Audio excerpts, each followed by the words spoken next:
Hi, my name is Jennifer Schomburg, and I'm a senior at Salisbury University. And it's my before and after. The two words I chose were outcast and beloved. Um, and so here's the story.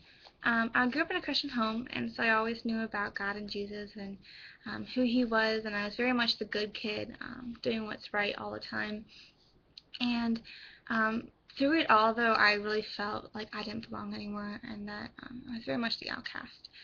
Um, in elementary school, I had friends, but I was very much a third wheel. And then in middle school, I was homeschooled, so I didn't really fit in anywhere with the public schoolers or the homeschoolers. I just was a weird, awkward kid. But then I went to high school, and I was really excited because I was just beginning to know about my relationship with God, and so it was exciting. And then I wanted to get friends that were going to last forever. I got some friends, and for 2 years, it was really great. I felt like I finally found a place where I belonged, and I was someone who wanted me to be there, and it was great. But then junior year, my friends started to drift apart, and I really felt like they were rejecting me and saying that you're worthless, and no one wants you, and who would want to be with me? I barely talk, I was a quiet kid, and so it was really hard for me. But God really used that situation to really speak into my life and change it. um, he really showed me that I'm his beloved, and that's my second word, because it's all about that God's love for me is so great that no matter if everyone in the world rejected me, it'd be okay because I have this God who loves me beyond everything, who created me, who says to me, you have a purpose, and I see that purpose. I created you for that purpose, and I love you so much. And it changed my life, because before it was all about my relationship with God, my friends, my life.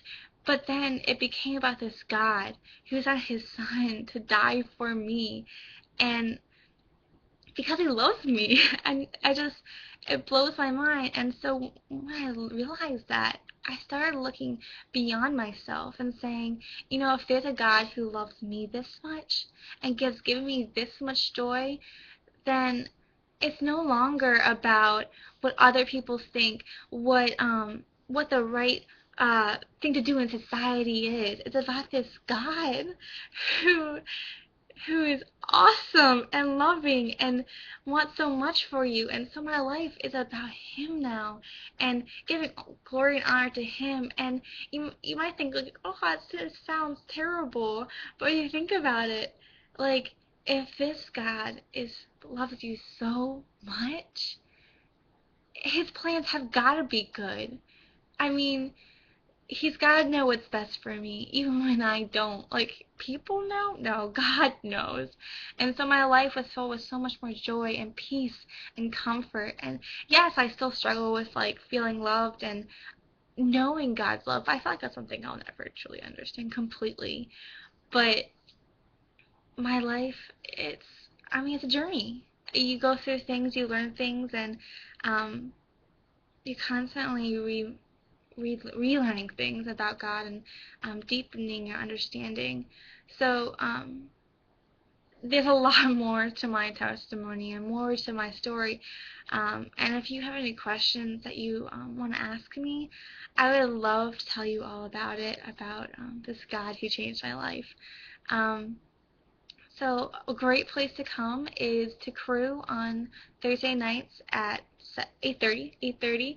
It's in Douglas 123, and I would love to tell you more about what God's doing in my life, and just to hear your story also, and hear um, where you're at and the questions you have. So I would love to see you there, and it'd be awesome if you came. So have a great day.